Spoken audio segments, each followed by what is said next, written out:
summer of 1787. And we have assembled, as Jeff just said, a dream team of scholars who are joining us today for this Constitutional Convention Scholar Exchange.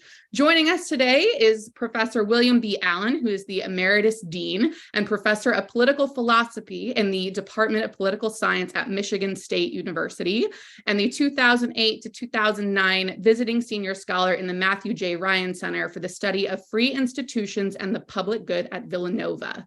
Allen is a former member and chairman of the U.S. Commission on Civil Rights and has been a Kellogg National Fellow, Fulbright Fellow, and a member of the National Council of the Humanities. He has published several books, including George Washington, America's First Progressive, and Rethinking Uncle Tom, the Political Philosophy of Harriet Beecher Stowe. He has also published tons of scholarly articles on political philosophy and American political thought. Also joining us is Professor Colleen Sheehan. She is currently on the faculty of Arizona State University's School of Civic and Economic Thought and Leadership, where she serves as a professor of politics.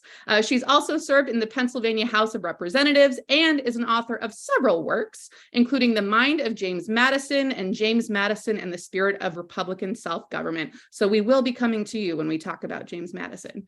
Also joining us is Jonathan Gienapp, who is an associate professor in the history department at Stanford University. And he recently published a book, The Second Creation, all about fixing the American Constitution in the founding era. And he rethinks this kind of conventional story of American constitutional creation by exploring how and why founding era Americans' understanding of the Constitution transformed in the earliest years of the document's existence. We have the dream team here, and luckily leading us today is our very own Jeffrey Rosen, President and CEO of the National Constitution Center. Jeff, I turn it over to you. Take it away for this fabulous discussion. Thank you so much, Madison, and happy Constitution Day, everyone. As Madison said, it's been a wonderful morning at the NCC, and we do indeed have a dream team of scholars. Friends, you're so lucky to learn from them, and I can't wait to learn from them too. We're going to focus on individual founders and their thought, because I can't imagine three better people in America to teach us about them. And we're going to begin with Gouverneur Morris, who is a founder who is important to learn about. And Professor William Allen, you flagged Gouverneur Morris as someone you wanted to talk about. What should we know about Gouverneur Morris?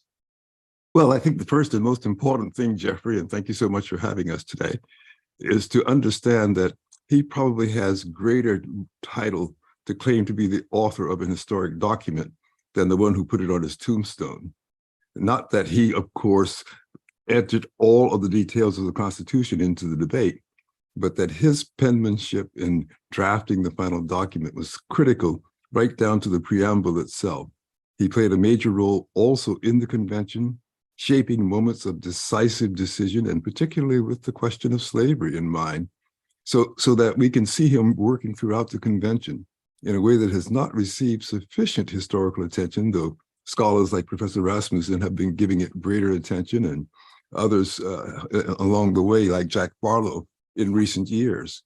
But he has certainly deserved more attention than he has received for his contributions, not only in the Constitutional Convention, but in the constitutional deliberations in the state of New York, which we all know became the pattern for the federal Constitution.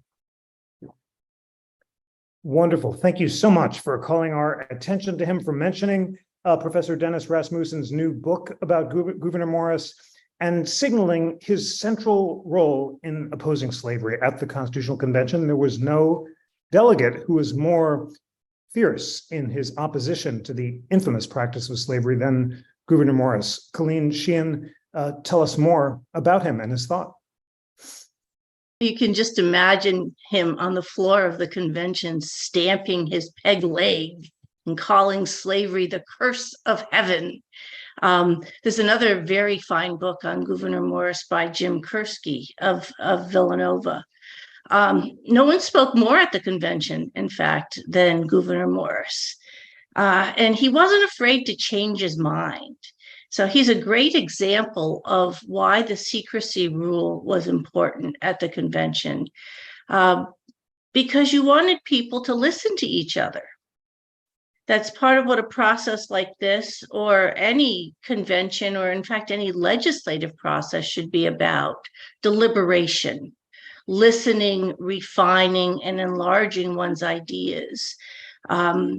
That's part of what it means to work together in tandem to create something like the Constitution of 1787. That wasn't the work of a single mind, of a Lycurgus, but the work of many minds and many hands.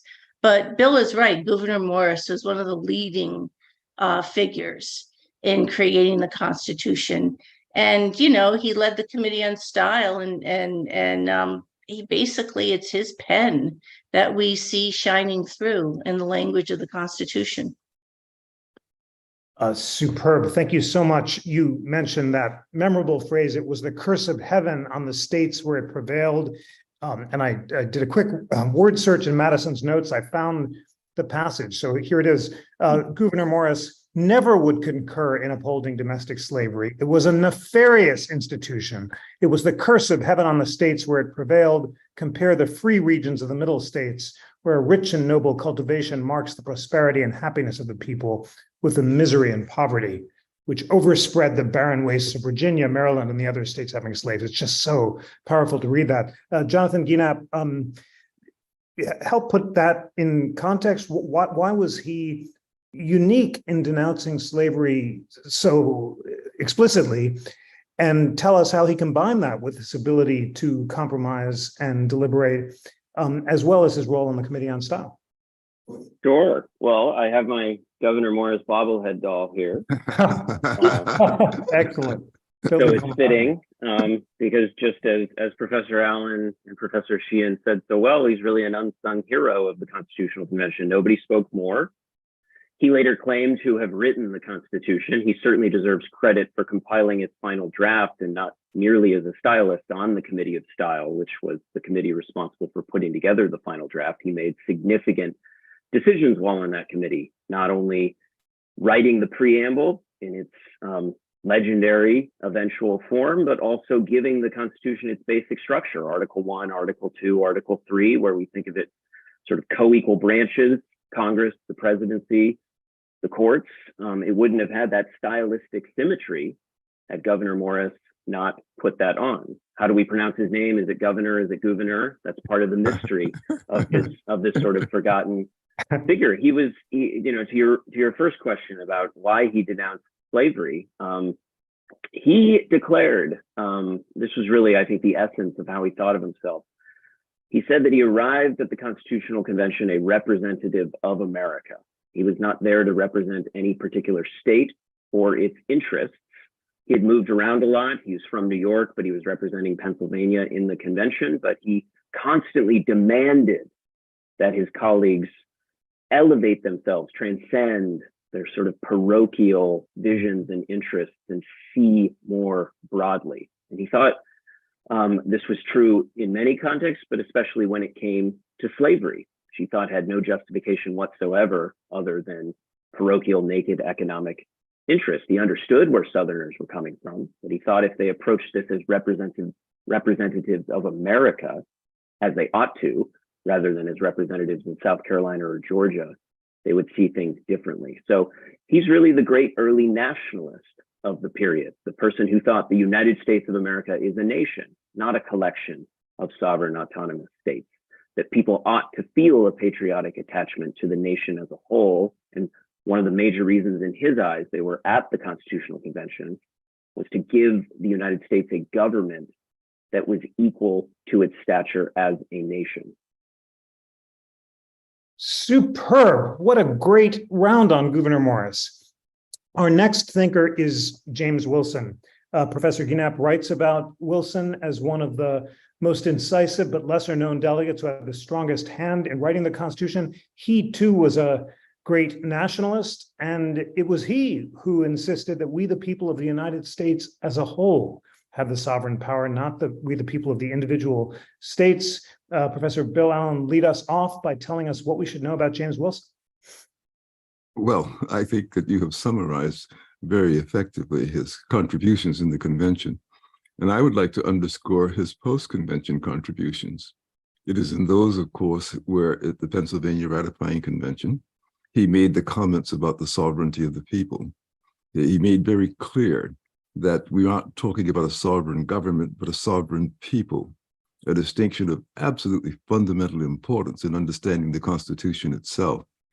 It feeds into the argument that was sometimes made that we didn't add a Bill of Rights to the Constitution because it is a Bill of Rights, since its whole purpose is to construct limited government that cannot infringe rights.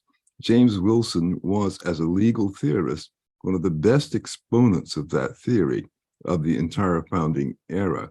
He was also instrumental in leading off the ratification campaign, which cannot be underestimated. Moving swiftly in Pennsylvania to ratify, dominating the deliberations in the state ratifying convention, publishing elaborate defenses of the Constitution, went a long way to setting the public tone for the deliberations on the Constitution, such that Wilson actually got out ahead of the anti-federalists who were opposing the Constitution, because so many of their objections were responded to early on by Wilson, setting a template for the remaining several months of ratification debates throughout the country. In addition, he was an effective collaborator with James Madison, George Washington, Gouverneur Morris, and Alexander Hamilton on the floor of the convention. His interventions in the deliberations were significant in themselves, not always determinative, but always helpful in setting the tone, particularly for the Virginia and Pennsylvania delegations. So that I think we must understand him both in his role as a founding deliberator and in his role as a jurist, as a theorist, as a heavyweight intellectual, to put it quite frankly. And it's a wonderful thing to observe a heavyweight intellectual mixing it up in the practical work of negotiating a constitution in its most concrete, in a most concrete manner, and not losing sight either of the high ideals or of the immediate reality. That's what I would credit James Wilson for. Beautiful. It is indeed inspiring to see a heavyweight intellectual, as you say, engaged in that work of deliberation. You flag his crucial work as a scholar, his principles of natural law. The lectures at Penn are such crystalline statements of the American idea. And Colleen Sheehan, tell us about his central contribution to the idea of popular sovereignty, and that idea that we, the national people, have the sovereign power, not Parliament, not the king, and not the individual people of the states. And I'm also curious if you can cast some light on it about who was it who actually changed the preamble from "we the people of the states of New Hampshire, Rhode Island, and Providence Plantation," and so forth, to "we the people of the United States"? Wilson or Gouverneur Morris or someone else? Well, first of all, to Bill's remarks on Wilson, I just have to say, I like to disagree with you, Bill, but you have all the facts on your side. You really nailed Wilson. What he does at the convention, what he does after the convention. Somebody a few years ago, Jeff, did a survey of the scholars on the founding and asked who among the founders has been most neglected, who deserves the most credit, but has gotten, the least. And Wilson won, hands down. He's the forgotten founder. He did so much to make the Constitution a reality. And one of the things he's best known for is his thoughtfulness about popular government, free government, the idea of popular sovereignty. Wilson, his law lectures, and they're published, they're in a couple volumes, they're available to students who might be interested. They are well worth taking a look at. It's really a kind of a story of the ideas that America is based on. He has this idea, he summarizes the idea that we don't make up our values, that these principles of the way we should live our lives and how we should treat others by, according to this thing we call justice, is founded in nature. It's not something we decide on. It's something we have to accord with, live in accordance with. And that's the whole purpose of government, really. It's really not just this complicated system that people want to make so complicated in some of these classes that people take of inputs and outputs, and before you know it, it's this textbook thing that doesn't make any sense. Politics is about how we treat each other, how we live together in a way that makes sense, that we're human and that we recognize each other as human and treat each other with that kind of respect. And Wilson teaches us what that means. And that's what he's about at the convention. And that's why popular sovereignty it's a term that says that the people we're each our own governors, or we should be. And when we come together, we still bear those rights and those responsibilities. And so that's what popular sovereignty fundamentally means, that the people retain the fundamental authority and responsibility of self-government. Wonderful. And of course, it ended up in the preamble and becomes a central idea of the Constitution. James Gienapp, you have such powerful chapters on James Wilson, including his role in the debate over enumerated powers.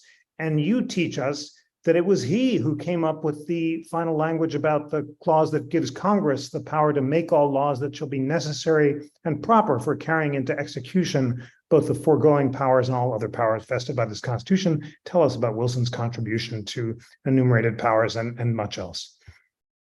Absolutely. So I echo everything that my distinguished colleague said about James Wilson's contributions and really being the forgotten founder, unsung hero. He gave the second most speeches at the convention behind Gouverneur Morris. So Morris and Wilson are really leaving their stamp on the Constitution. So one of the great questions of the 18th century that has continued on today is we have this system of federalism in which the national government and the state governments share power, and trying to figure out those boundaries was contested then, remains contested now. James Wilson was among the people in the 18th century who was really eager that the national government would have adequate powers to see to national concerns. And he was committed to this idea because he was really one of the great early theorists of the Declaration of Independence, a great defender of that document as effectively the first Constitution of the United States, that the federal Constitution of 1787 would be built upon. And we know this because when the delegates are beginning to debate the question of enumerated federal powers, it's this great moment in the convention on June 19th, 1787. Luther Martin of Maryland, who is more of a defender of state power, offers an account of the history of the United States and the Revolution, which says the states came first, the Union second. We were thrown into a state of nature by the Revolution. The states created themselves, and then the states confederated into a union. James Wilson pulls out his copy of the Declaration of Independence, which he is carrying around, which not many people did at that time, and says, you have it wrong, anticipating what Abraham Lincoln would say to Jefferson Davis decades later. No, the Union came first, and then the states, because the Declaration of Independence was made by one single national people together. And that's ultimately what we, the people of the United States, which Gouverneur Morris and James Wilson quite possibly together, right, articulate. So you have at the convention, some people who think of the United States as more properly a nation, want to give the national government more power. People who think of it more as a collection of states, want to reserve more powers to the states. This gets really thorny when you're trying to figure out exactly which powers will be delegated. Wilson is wary of the idea that the federal government will only have those powers strictly enumerated in the Constitution. We find them in Article 1, Section 8 now. So he is the great drafter of the revised version of the Necessary and Proper Clause, which comes at the end of that enumeration, which says, in addition to all of the powers enumerated here, the power to regulate interstate commerce, to raise and supply troops, things of that nature. In addition to that, the national government will have the power to make all laws necessary and proper to carry out all of those other powers, and also all other powers vested in the government of the United States, which, being a good lawyer, he knew that phrase, government of the United States, would be important because it would emphasize that this was a national government rather than something lesser, as we found under the Articles of Confederation. So Wilson is really trying to establish this idea that the Declaration of Independence created a nation. The federal Constitution will reflect that, and it will reflect that by giving the national government ample powers to see to national concerns. Superb. The Declaration created the nation. The Constitution had to reflect that, and the national government has to have all other powers necessary and proper for carrying out the enumerated ones. This is what a great way to learn about the Constitution on Constitution Day, to talk about the framers in this way. And our next founder is the one who had, along with Wilson and Morris, the most influence on the convention, and that's James Madison. And Bill Allen, please lead us off about the great Madison, perhaps beginning with his vision of national power. How is it similar and how is it different from the great nationalist Morris? He talked about a kind of dual sovereignty in Federalist 39. And then tell us what else you want us to know about James Madison. Well, let me approach that by going back very briefly to something Colleen pointed out about James Wilson, which I think is important in thinking about Madison as well. And she said, politics is about how we treat each other. And I think it's fair to say that of all the founders, the one whose writings have come down to us that speak most to us today about how we ought to treat each other would be James Wilson. And so what's the distinction I want to make? That Madison was invested in the moment in a deep and important way. He went into the convention having reviewed the vices of the Confederation in a wonderful and deep historical survey. He was focused very much on the theory of governmental formation. He was concerned, of course, with the principles, with the ideals. But as the late historian Lance Banning also pointed out, James Madison carried two banners. One was the banner of nationalism. I call it democratic nationalism. And the other was the banner, in Banning's terms, of localism. He argued that James Madison was extremely responsive to local interests. So what we have in James Madison is someone who comes into the convention with an attention focus on producing the result that George Washington asked him to think about, which is to get as much as possible done in the way of creating an effective nation, who at the same time wanted to be sure he safeguarded the securities of the particular states or regions, and certainly those from which he hailed. And so he was the man who tried to practice balancing in a very important way. And he did this both theoretically and politically. We see him in June, for example, being the first of all the delegates to the convention to introduce the question of slavery, not from the perspective of taking a position on slavery, but of trying to break up the small state coalition so that they could move ahead to develop a national government by pointing out the distinctions between the small states that were slaveholding and those that were not. That showed the practical politician at his best in a man who has often been recognized as the theoretician of the convention at its best. So that what you have in James Madison is someone who brings to the table a wealth of historical and philosophical research, a genuine and deep commitment to trying to bring about a nationalism that is not destructive of local interest. So that his whole career is going to echo that balancing act that he carried on in the convention. He became frustrated at times, as we all know. He closed the convention being uncertain whether he was happy with the result. But it cannot be denied that he contributed in a huge way to making sure that the convention moved in the direction that enabled a Gouverneur Morris and a James Wilson and even a George Washington to capitalize on the opportunity. And nothing perhaps was more significant than his bringing the original plan, the Randolph Plan, into the convention to get it started in that direction. Superb. That's so helpful. And you put it so well when you talk about a nationalism not destructive of local interest and remind us of his practical policy deliberations, including over slavery, and how interesting that he found the similarities and differences between the small states invested in slavery and not.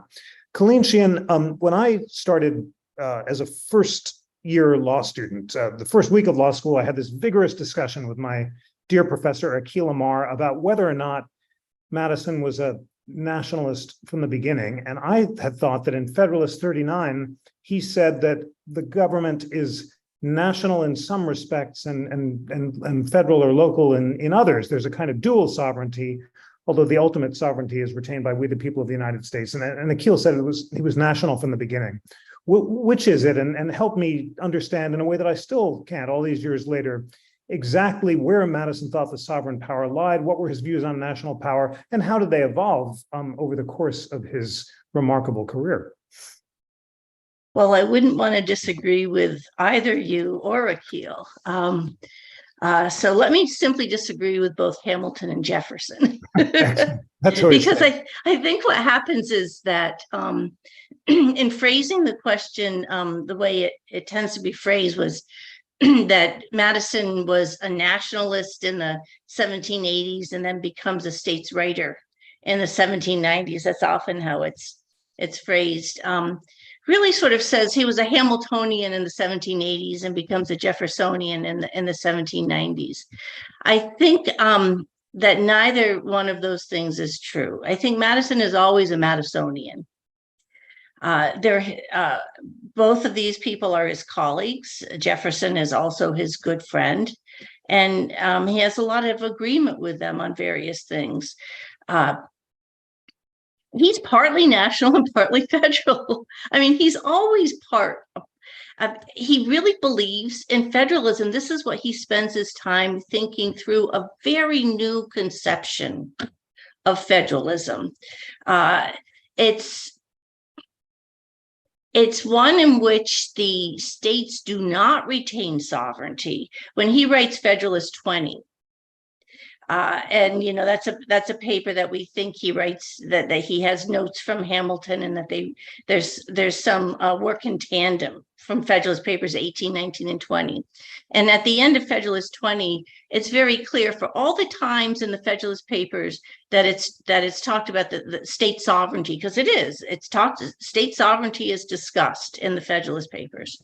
But Federalist 20 makes it clear. You cannot have a sovereign over sovereigns. That simply makes no sense at all. And that's Madison's belief. And thus, it's the people who are sovereign. And so he writes a piece called Sovereignty.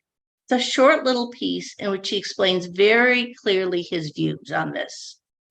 And I recommend this to the students, and the teachers can find this online. It's called Sovereignty or On Sovereignty. And it's very short. And what he says is there's this thing called sovereignty. The people are sovereign. And then there's something called attributes of sovereignty.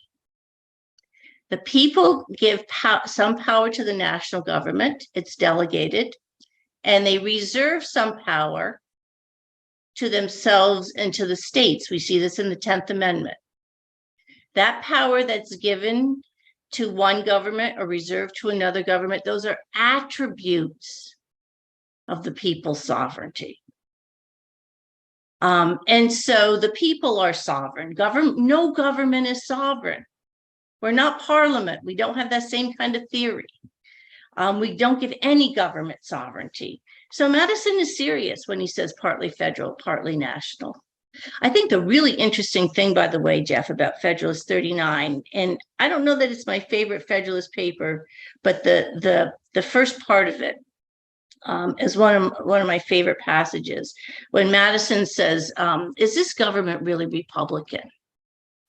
And he goes on to tie the Constitution to the Declaration of Independence. He says no other form of government would be consonant with the basically the principles and spirit of the Revolution, and with that honorable determination which animates the votaries of freedom to rest all their experiments on the capacity of mankind for self-government. I think that summarizes the American project as Madison understood it. Wow, Professor Sheehan, I'm so glad I asked. That more clearly and concisely answered the question I had more than 30 years ago. And you put it so beautifully when you said he was partly national and partly federal, and the people are sovereign, and we delegate some sovereignty to the national government and reserve others to ourselves and to the states, but sovereignty itself cannot be delegated, only its attributes. Thank you so much. And friends, dear students who are watching, Professor Sheehan's books on Madison, including The Mind of James Madison and James Madison, The Spirit of Republican Self-Government, are so clear, so exciting, and so illuminating that I hope you'll treat yourself to reading them. As well as reading Professor Gienapp's amazing new book, The Second Creation, Fixing the American Constitution in the Founding Era. And one of your arguments, Professor Gienapp, is that the meaning of the Constitution was not fixed at any particular time. And one evidence of a thinker who illustrates that was Madison, whose views on national power did evolve, in particularly the Bank of the United States, which he had initially opposed on constitutional grounds, but came to accept because he believed that the people had accepted it, and their acceptance ratified its constitutionality. Tell us about that fascinating evolution in his thinking, and bring us home on the views about national power of James Madison. Of course. So just as Colleen said so well, trying to figure out exactly what we should make of the long arc of James Madison's constitutional thought presents a lot of puzzles, since from quick snapshots, it can appear as though he changed his mind in all sorts of ways. But if you dig more deeply, you can find a lot of important continuity. And you can find this especially if you see how he talked about the Constitution between the convention and the key work of putting it into practice, starting in the first Congress, where he was such an indispensable player. And among the most important things he said, I think, can be found in Federalist 37, when he was responding to a wave of anti-federalist criticism that had hit the Constitution that fall. People barraging the Constitution with criticisms for how it failed in this respect or wasn't quite good enough in this other respect. And he takes a step back and he says, let's think about the complex challenges that the convention faced. And let's especially think about the challenges inherent to constitution making itself. Human beings are imperfect. Nothing they make can be perfect, and nothing they write down can ever be fully perfect, because our capacity through language to articulate complex ideas with precision and foresight is simply not available. Here he's channeling an argument that John Locke had made a century prior. He says, when you take this seriously, you might see things in the Constitution that are ambiguous or not quite worked out, or don't anticipate problems to come. But instead of seeing those as crippling defects, you instead see them as simply inherent to constitutionalism itself, and the fact that you will need to have things that are worked out over time through practice and reasonable and rational debate. Not everything can be pinned down in the moment ahead of time. You will need to have a series of searching disputes to new problems that weren't anticipated to figure out exactly how the Constitution does or does not apply in those instances. And this he calls liquidation, the idea that you would liquidate the meaning of the Constitution over time through this kind of practice. So aspects of it that were uncertain or ambiguous, where it wasn't obvious that it would be applied one way or another. This was not a bad thing. This was just a call to continue the process of completing the Constitution. And he himself returned to this many times in his life, especially when it came to the Bank of the United States. One of the pillars of Alexander Hamilton's economic reforms to jumpstart the American nation following ratification includes calling for chartering a national bank. A lot of people were wary that it would give the national government too much power, that it would give the North power at the expense of the South. James Madison in Congress opposes it, not just on policy grounds, but on constitutional grounds. And 25 years later, when he's president of the United States, he faces the choice of whether to sign into law or veto the second bank of the United States. And just as you said, Jeff, he chooses to sign it into law, not because his own personal views have changed from the perspective that he originally had, but based on the belief that over the intervening 25 years, the conditions had been met such that the American people, who were ultimately sovereign, had considered this problem, had debated this problem, had thought through it, and had ultimately established, in his eyes, a just new understanding of what the Constitution permitted. That this was not abandoning what the Constitution was about, but was consistent with it. Now, sorting out what can be liquidated in the Constitution or not, according to Madison's eyes, and exactly what is necessary to establish that something is now liquidated and settled is not straightforward and easy to figure out, but he was a deep, deep theorist of that question. And I think we should take that every bit as seriously as things he said at the convention. That is so fascinating. And it's so meaningful to learn from you, as we just did, that Madison used that phrase liquidation to describe practices that came to be accepted over time. In an important concurrence in the Bruin case, Justice Amy Coney Barrett said that the court hadn't yet identified exactly when practice could be liquidated and how long it had to be accepted for. This is the central question, friends, in this important Second Amendment right to bear arms case. What happens when subsequent tradition clashes with the original public meaning at the time of the founding or Reconstruction? So Professor Gienapp has just helped us understand that this very relevant current debate, which has huge consequences, goes back to the crucial thought of James Madison. All right, I think we have time for one more founder in this magnificent tour of the constitutional thought of the most influential founders. And I think it's obvious that the one that we have to talk about now is Alexander Hamilton. And Colleen Sheehan mentioned the vigorous debate about the meaning of the Constitution and federal power between Hamilton and Jefferson, with Hamilton favoring national power, Jefferson states' rights, Hamilton favoring republicanism, Jefferson democracy, Hamilton loose construction and Jefferson strict construction. And Bill Allen lead us off by telling us both the sources and contours of Hamilton's vision of national power under the Constitution. Well, you have asked a question now that far exceeds any question you've asked previously in its scope. And you could expect from each of us a full lecture, let alone a quick summary. But let me approach it this way by going back to something Jonathan said, which is a point of difference in interpretation, but not disputing of facts. I think he related the facts perfectly accurately regarding James Madison's change of mind. But I want to emphasize that I understand James Madison to have said something very important, and this applies to Hamilton by the time I'm done. It is not so much that practice gradually changed, that changed Madison's view of the constitutionality of the Bank of the United States. It was the fact that he regarded his original view as an interpretation of the Constitution. And he argued that those contemporaneous with the adoption and implementation of the Constitution interpreted it differently. And therefore, 25 years later, he would not insist upon his interpretation, but their interpretation.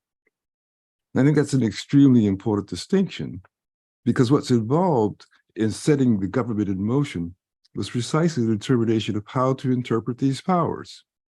And that's where, of course, the discussion about Hamilton enters the picture, and the differences between Hamilton and Jefferson or Hamilton and Madison. They were arguing over how to interpret the powers. Mm-hmm. Yes, of course, they were partisans, and there was a lot of extremist rhetoric, and I'm not going to rehearse any of that. I'll leave that to Colleen and Jonathan. But the point is that they had differing views about what it meant to have public opinion prevail. And you might say, speaking very generally now, that from Hamilton's point of view, and Washington agreed with him in this, that the people express their definitive opinion when they elect their representatives. and their representatives then become the voice of the people. Now, Madison and Jefferson diverged from that. They thought the people have a continuing voice, not simply in elections, but in between elections, and that it was the responsibility of government to hear that voice and heed that voice. Now, those are two really dramatically differing ways of understanding public opinion. What Hamilton represented as public opinion was fully expressive of his original creation of the idea of representative democracy in 1777. It wasn't that he was an aristocrat. He believed in representative democracy, but he thought it had functional dynamics that had to be respected, and that you couldn't simply revert from the decisions of elected representatives to an opinion poll to determine the course of government. And as he interpreted the powers, he interpreted those powers in his mind in the spirit of representative democracy. That is to say, entrusting those who are authorized to exercise the attributes of sovereignty to make wise judgments about how that should be done within the confines of the constitutional limits prescribed. Now, those constitutional limits, we're in the habit of treating as if it were a law to be adjudicated. That wasn't Hamilton's understanding, though he understood that the court did have the final say on the Constitution. But the Constitution is not just a law. And that's what's really fundamental and must be understood. The Constitution sets the terms of relationship among parties in a civil society. Those parties have agreed, that's a contract, the Constitution. And as we know, with any contract of any kind, no matter how banal, not everything on the table is explicit. There are tacit motives. And because there are tacit motives, which means they can never be known to either side, there are going to be stresses and strains. The side that thinks its tacit motive is going unheeded or unsecured is going to tug at the restraints of the Constitution. And in the most serious cases, such as eventuated in our Civil War, that leads to rupture. That's a constant feature of constitutionalism, not something that simply emerges at historical moments. There are always tacit motives in this bargaining, in this settlement, in these agreements. And though interpretation is trying to thread the needle through the tacit motives, not just the express intentions of the organ itself, the Constitution, but always remembering that what we're dealing with are people who are engaged in mutual interaction contractually, consensually, and they must at every step be brought along. So the powers that Hamilton wanted to exercise, Hamilton understood as being exercised for the sake of bringing the community along within the terms of the Constitution, aiming for the prosperity that would conciliate and reconcile people to the Constitution in the same way that George Washington wanted the Bill of Rights to conciliate and reconcile the people to the Constitution. This is an ongoing process of negotiation. The Constitution is the ultimate negotiation in one sense, but all it does is launch a continuing series of negotiation to the end of time. Wow, that's such a deep answer to my question, because you combined Hamilton's central desire to persuade public opinion to become attached to the Constitution, which was the centerpiece of his economic policy, to attach the financial interests to the national government. It reflected his concern that under the Articles, all of the weight for attachment was on the side of the states and not the national government. Mm-hmm. With this distinction you introduced between his view that public opinion should be respected at the time of election and then give representatives the discretion to act independently, and the Madison and Jefferson view that public opinion between elections could be relevant. Colleen, you've written the definitive book on Madison and public opinion. Help us understand more of what Professor Allen was telling us about Hamilton and public opinion, how it related to his views on national power and how they were distinguished from those of Jefferson. Well, And this is a great question. And this really goes to the heart of what it means when we say a government of, by, and for the people, doesn't it? I mean, how much of this government is really about the people participating in it? Of course, it's for the people. It's originally by the people. So one way to get at this question, there are many ways to get at it, but one way is to think of this concept of representation. Our students will know when they've studied American government, when they look at this question of representation, it's usually there's usually a dichotomy. There are two ways to think about representation: the trustee theory, and sometimes it's called the delegate theory, or the anti-federalists called it, right? They had a sort of a mirror theory of representation, that you're supposed to have representatives, according to the anti-federalists, who mirror the very views of the people. So you want lots of representatives to get as many of the small sub-interests and groups of the people represented. Hamilton was part of the trustee theory of representation. He and people like Fisher Ames thought you elect representatives and then let them do their jobs. They have a job to do. They've studied these things. They've thought about them.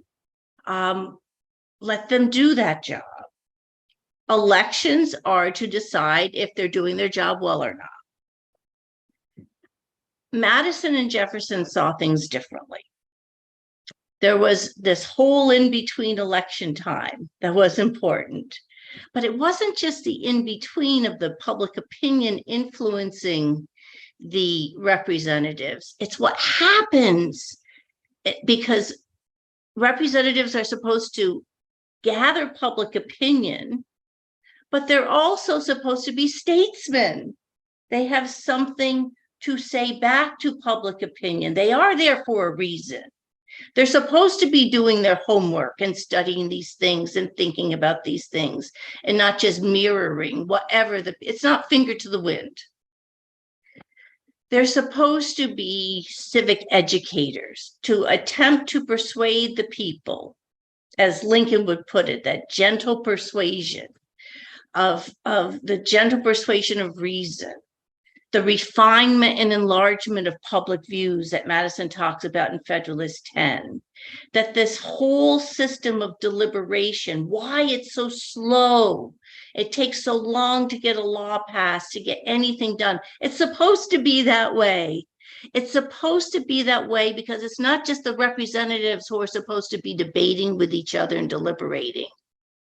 It should be happening between the representatives and their constituents, among the constituents themselves, in op-eds, in forums like this, Jeff, the very thing the National Constitution Center was founded to do, that we are a society that needs to talk to each other, to come to understand and work together to figure out what the right thing to do is. We're not just saying what we want. We're working on trying to decide what we ought to be wanting to do. Because there's this thing called justice that's more than just self-interest that we're about. And so the theory that Madison has, that he's trying to get Jefferson to come along with a little bit more. Jefferson wants the people involved, but he doesn't quite understand the whole Madisonian theory of public opinion quite so well. Jefferson's a little bit more with the anti-federalists. He's not quite sure where he is, I think, exactly on that. He wants a constitutional convention, every 19 years. He's not quite as concerned with refinement and enlargement of the public views.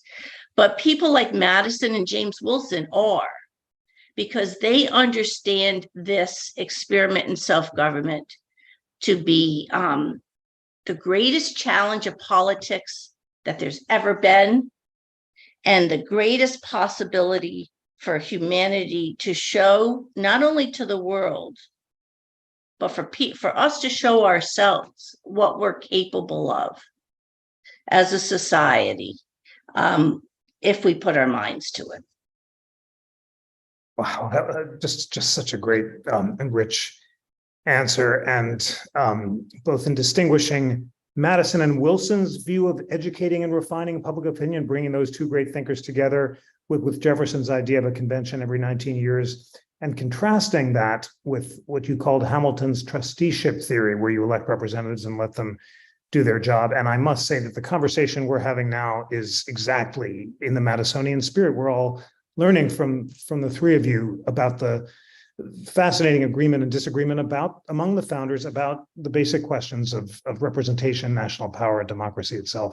Jonathan Gienapp, last word to you in this magnificent discussion. Bring us home by really helping us understand Hamilton's distinctive theory and approach to representation. Where did the trusteeship view come from? He was not an aristocrat, as he was charged with being, and he didn't support hereditary power, but he did want to delegate to wise representatives broad discretion to rule.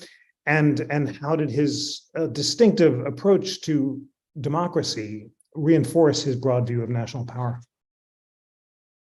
Great. So I think one place to start is by picking up very briefly on Madison's ideas on this, because Madison too can sometimes be portrayed as an enemy of the people.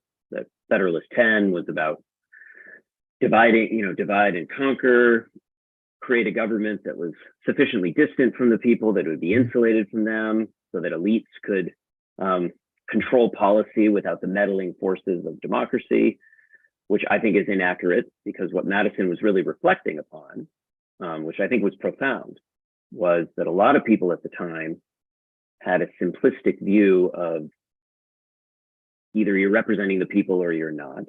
And Madison had a sense that there were different ways of representing the people because there were different versions of ourselves. We could be animated by passion. All of us are capable of being, we have within us the capacity to join a partisan mob and grab pitchforks, but we also have the capacity to rationally deliberate with people we don't see eye to eye on. So the job of political science and constitution making was to try to create one set of structures that would bring out the more rational version of the people, as opposed to the more passionate version of the people. And I think in a great many ways, Alexander Hamilton agreed with that.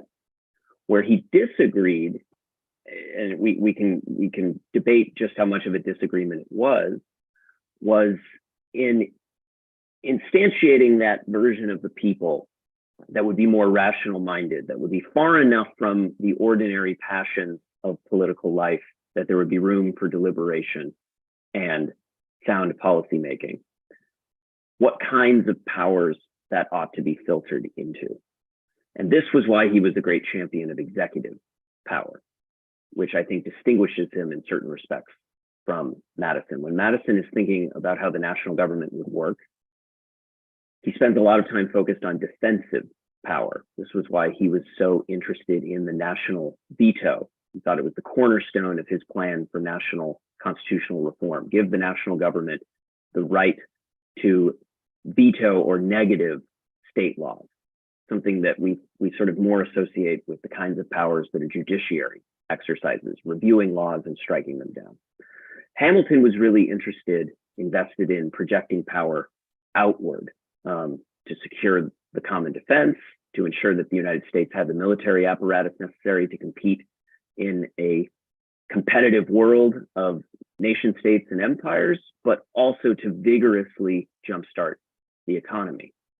And he really saw the executive branch, the presidency, as having the capacity to play a meaningful role in that, and did an enormous amount in defending the presidency during the ratification debates, and then being such a key mover and shaker in it as the first Secretary of the Treasury, at showing what presidential power could be. And part of that idea was that the president was not subordinate to Congress, but was as much a representative of the people as those who served in Congress, anticipating what only some, James Wilson also very much anticipated this, the President of the United States as representative of all Americans, who could very much be a driver of policy based on that understanding. So this was a slightly different way of understanding how you project national power outward more offensively rather than defensively. And it's not necessarily because of a deep disagreement between Hamilton and Madison, but because of different ways of approaching politics and constitutionalism and thinking about ways of channeling power and in their eyes, the good that it could be put toward. So I think that's a key difference and a key way of understanding Hamilton. He really embraces this idea. I know a question showed up in the webinar chat. Were there delegates who considered a panel of presidents? There were. A unitary executive, a single executive, was not an automatic at the beginning of the convention. Plenty of people defended a plural executive. So this is a large country. Why don't we have executives from the South, the middle states, and New England with representative diversity built into it? And others like Hamilton said, no, you need a unitary executive because that's the only way you can have what is essential to executive power, which is energy, dispatch, and accountability. One, having the energy to actually act forcefully and decisively, but then also the accountability. If you want to confuse people as to who is to blame, put a lot of people into the executive branch. But if you want to make it clear, the buck stops here, give it to one person. And then you actually don't have the recipe for tyranny, as a lot of anti-federalists said. You have the recipe for, as Alexander Hamilton put it, democratic accountability. Because people will know with this one president who is to blame if they don't like the things that are happening. So this idea that energy and responsibility went hand in hand, and that the executive branch could really be a key maker of national politics and affiliation was really central to Hamilton's idea of representation and Republican government. Wow, bravo. You just bring it home so well to remind us about the connection between Hamilton's desire to project power out offensively as opposed to just using it defensively, with his notion of the president as a unique representative of the nation and tying that to the ideas of representation that divided the founders. I'm so grateful to the three of you for this incredibly illuminating Constitutional Day discussion. Friends who are watching, I know you're joining me in thanking our scholars. It's just such a reminder that for all of us, even those who have the great privilege of learning about the Constitution all the time, as we do at the Constitution Center, going back to the primary sources, talking to brilliant scholars like the one we've been talking about, and trying to identify the different strands of constitutionalism identified with different founders and exploring areas of agreement and disagreement is just such an exciting civic enterprise. Thank you so much, Professor Jonathan Gienapp, Colleen Sheehan, William Allen, for being such great friends of the Constitution Center and the Constitution. Martha Cox says, dream team indeed, awesome conversation. Thank you. Hear, hear. Friends, happy Constitution Day. Bye, everyone. Hi, everyone. Thank you so much for tuning in. We are so grateful for all of your participation in our Constitution Day celebration. I feel as though Constitution Day is now officially celebrated because we've talked about the summer of 1787. I did just want to do a quick shout out to our amazing panelists who joined us. I took aggressive notes, as you can tell, but I circled 4 words that you all consistently repeated, and I want to share them with our students.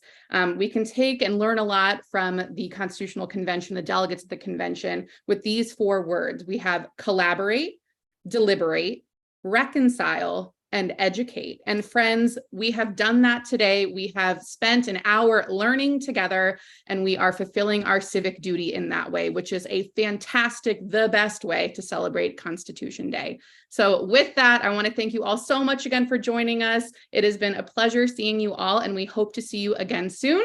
Keep on constitutionally learning, and we will see you again next time. Bye, friends. Bye, everyone.